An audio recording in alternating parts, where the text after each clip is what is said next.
Իրանը փակում է նավթի ուղին, Հորմուզի նեղուցը։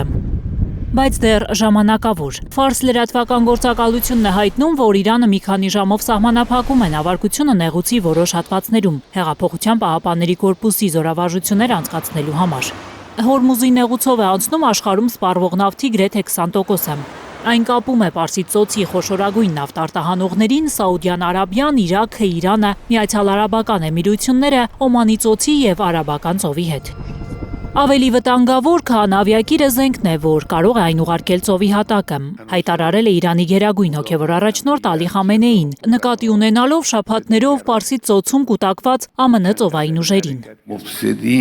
Թվում է, թե Միացյալ Նահանգների նախագահը անընդհատ ասում է, որ իրենց բանակը աշխարհում ամենահզորն է։ Աշխարհի ամենահզոր բանակը երբեմն կարող է այնպիսի ապտակ ստանալ, որ տեղից չկարողանա վեր կենալ։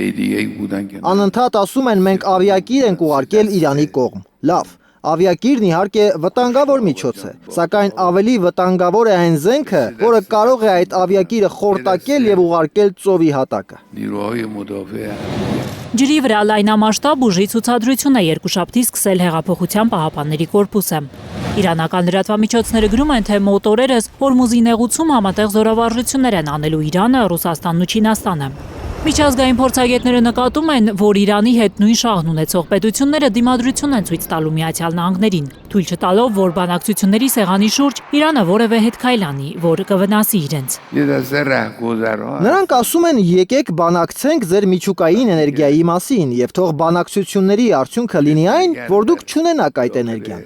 Եթե բանակցություններ են տեղի ունենալու, ապա բանակցությունների արդյունքը նախապես որոշելը սխալ եւ հիմար բան է։ Դե սա հիմարություն է։ Թե ինչ են անում Միացյալ Նահանգների նախագահները, որոշ սենատորներ։ Իրանական լրատվամիջոցները ֆիքսել են պահը, ինչպես է Ժնևում Օմանին պատկանող տարածք լքում իրանական պատվիրակության ավտոշարությունը։ Մի քանի ժամ են օմանական կողմի միջնորդությամբ անուղղակի բանակցել Աբբաս Արաղչին, Սթիվ Ուիթքոֆի և Ջարեդ Քուշների հետ։ Իրանի արտգործնախարարության պաշտոնական ներկայացուցիչ Էսմայիլ Բաղային հայտարարել էր, թե պատրաստ են մնալ Ժնևում մի քանի օր, նույնիսկ շաբաթներ, նահանգների հետ համաձայնության հասնելու համար։ Թեհրանը հույս ունի տեսնել լրջության այդպիսի մակարդակ նաև Միացյալ Նահանգներից։ Գայանե Մովսիսյան, Հարություն Մաթևոսյան, Հայլուր։